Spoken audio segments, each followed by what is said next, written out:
Hi friends, welcome to our new channel only videos. ಯಾರು ನಮ್ಮ ಚಾನಲ್ಗೆ ಸಬ್ಸ್ಕ್ರೈಬ್ ಆಗಿಲ್ಲ ಬೇಗ ಸಬ್ಸ್ಕ್ರೈಬ್ ಆಗಿ, ಶೇರ್ ಮಾಡಿ, ವಿಡಿಯೋನ ಕಮೆಂಟ್ ಮಾಡಿ, ಹಾಗೆ ಪಕ್ಕ ಟ್ಯಾಗ್ ಮಾಡೋದನ್ನ ಮರಿಬೇಡಿ. ಇವತ್ತು ನಾವು ಎಗ್ನ ಒಂದು ರೆಸಿಪಿ ಮಾಡ್ತಿದ್ದೀವಿ. ನಮ್ಮ ಊರಿಂದ ನಮ್ಮ ಅಮ್ಮ ಬಂದಿದ್ದಾರೆ, ಅದಕ್ಕೆ ಒಂದು ಸ್ವಲ್ಪ ಚಿಕ್ಕದಾಗಿ ರೆಸಿಪಿ ಮಾಡ್ತಿದ್ದೀವಿ. ಎಗ್ ಪ್ರೋಟೀನ್ಸ್ ಇರುತ್ತೆ, ಅದು ನಮ್ಮ ಮಸಲ್ಸ್ ಮತ್ತೆ ಮೂಳೆಗಳನ್ನ ಸ್ಟ್ರಾಂಗ್ ಆಗಿರುತ್ತೆ, ಮತ್ತೆ ನಮ್ಮ ಬಾಡಿನ ಬಿಲ್ಡ್ ಮಾಡುತ್ತೆ. ಎಗ್ ಮತ್ತೆ ಎಗ್ನ ತಿಂದರೆ ಸ್ವಲ್ಪ ದಪ್ಪ ಆಗ್ತೀವಿ, ಮೈಂಡ್ ಇಂಟೆಲಿಜೆಂಟ್ ಆಗುತ್ತೆ, ಮತ್ತೆ ನಮ್ಗೆ ಸ್ಟ್ರಾಂಗ್ ಆಗ್ತೀವಿ. ಇನ್ನೊಂದು ಎಗ್ ರೆಸಿಪಿ ಮುದ್ದೆ ಮತ್ತೆ ಎಗ್ ಸಾಂಬಾರ್ ಮಾಡೋಣ. ನಮ್ಮಿಬ್ಬರಿಗೂ ಹೆಂಗ್ ಮಾಡೋದು ಅಂತ ಗೊತ್ತಿಲ್ಲ, ಏನು ಮಾಡೋಣ? ಅದನ್ನ ನನಗೆ ಗೊತ್ತು, ನಾನು ಹೇಳ್ಕೊಡ್ತೀನಿ. ಓಕೆ, ಮಾಡೋಣ. Let's start. ಮಾಡಬೇಕು ಅಂದ್ರೆ ಫಸ್ಟ್ ಏನು ಮಾಡಬೇಕು? ನಾವು ಮಸಾಲೆ ರುಬ್ಕೋಬೇಕು. ಹೌದಾ? ಅಂದ್ರೆ ಮಸಾಲೆ ರುಬ್ಕೊಳ್ಳೋಕೆ ಏನು ಇಂಗ್ರೀಡಿಯೆಂಟ್ಸ್ ಬೇಕು ನಮಗೆ? ಮಸಾಲೆ ರುಬ್ಕೊಳ್ಳೋಕೆ ಇಂಗ್ರೀಡಿಯೆಂಟ್ಸ್ ಇಲ್ಲ. 2 ಟೊಮೊಟೊ, 2 ಈರುಳ್ಳಿ, ಕಾಯಿ ತುರಿ, ಕೊತ್ತಂಬರಿ, ಲವಂಗ, ಚಕ್ಕೆ, 3 ಶುಂಠಿ, ಬೆಳ್ಳುಳ್ಳಿ. ಹೌದಾ? ಇಷ್ಟೆಲ್ಲ ಹಾಕಿದ್ರೆ ಮಸಾಲೆ ರುಬ್ಬೇಕಾ? ಹಾಂ, ಮಸಾಲೆ ರುಬ್ಬೇಕು. ಇವೆಲ್ಲ ಸೇರಿಸ್ಕೊಂಡು ನಾವು ಮಿಕ್ಸರ್ ಜಾರಲ್ಲಿ ಹಾಕೊಂಡು ರುಬ್ಬೋಣ. ಬಾಸ್ಬಿಟ್ಟು ಈರುಳ್ಳಿನ 2 ರೋಲ್ ಮಾಡಿ ಮಿಕ್ಸಿ ಹಾಕೋಣ, ಟೊಮೊಟೊನ 2 ರೋಲ್ ಮಾಡಿ ಮಿಕ್ಸಿ ಹಾಕೋಣ. ಬಾ ಸರಿ, ಬಾ ಮಿಕ್ಸಿ ಮಾಡೋಣ ಹಾಗಾದ್ರೆ.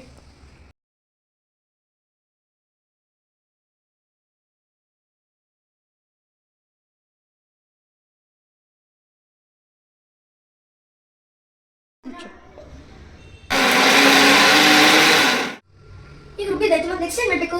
ನೆಕ್ಸ್ಟ್ ನಾವು ಒಗ್ಗರಣೆ ಹಾಕಕ್ಕೆ ಏನೇನು ಇಂಗ್ರೀಡಿಯೆಂಟ್ಸ್ ಬೇಕು? ಇವಾಗ ಚಿಕ್ಕದಾಗಿ ಕಟ್ ಮಾಡಿರೋ ಈರುಳ್ಳಿ ಮತ್ತು ಚಿಕ್ಕದಾಗಿ ಕಟ್ ಮಾಡಿರೋ ಟೊಮೊಟೊ. ಸರಿ.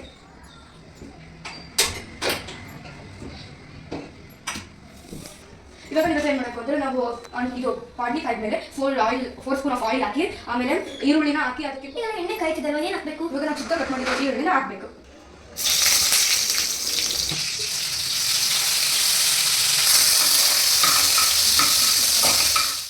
ಹಾಕಿ ಎಣ್ಣೆ ಮಾಡೋದು ಕುದಿಸೋಣ. ಸರಿ.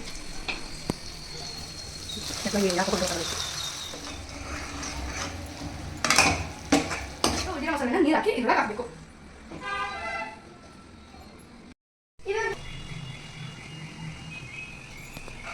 ಒಂದು ಸ್ಪೂನ್ ಅಂದರೆ ಇವಾಗ ರುಚಿಗೆ ತಕ್ಕಷ್ಟು ಉಪ್ಪು ಹಾಕಬೇಕು. ಹೌದಾ? ಸರಿ. ಇವಾಗ ಎಷ್ಟು ಜನ ಇದ್ದಾರೋ ಅಷ್ಟು ಜನಕ್ಕೆ ನಾವು ಮಸಾಲಾಗೆ ನೀರು ಹಾಕಬೇಕು.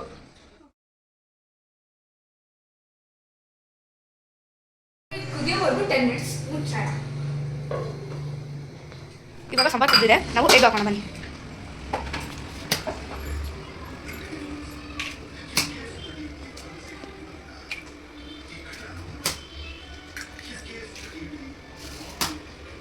ಇವಾಗ ಸಾಂಬಾರು ಕುದ್ದಿದೆ,